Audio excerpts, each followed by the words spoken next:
The God in the Bible అట ఉరుములోని మెరుపుకు మార్గమును నిర్ణయించిన వాడంట.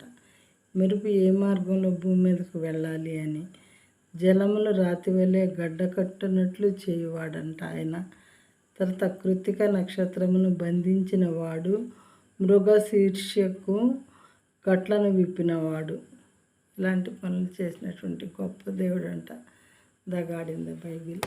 ఇప్పుడు మనం లూక్ చాప్టర్ 3 verse 9 చూద్దాం ప్రియమైన వారలారా.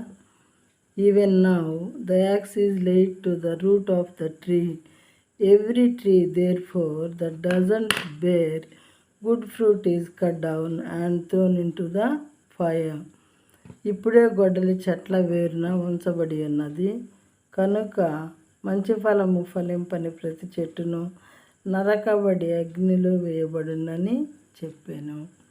మంచి ఫలాలు ఫలించకపోతే ఎవరైనా సరే those who are doing bad deeds and those who are using bad words will be they will die and will be thrown into the hell. According to this verse, ఇప్పుడే గొడ్డలి చెట్ల వేరున ఉంచబడి ఉన్నది. గొడ్డలి చెట్ల వేరున ఉంచబడి ఉండటం అంటే నరకటానికి రెడీగా ఉన్నదని.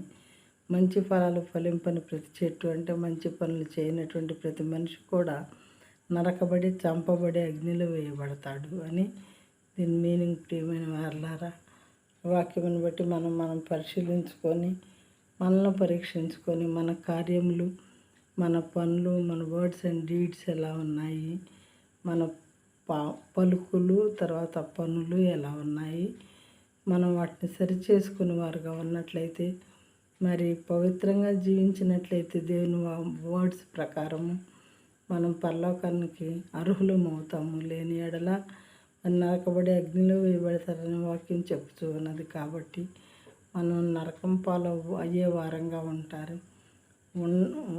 ఉంటాము. కాబట్టి మనం సరిచేసుకోవటానికి ప్రయత్నిద్దాము.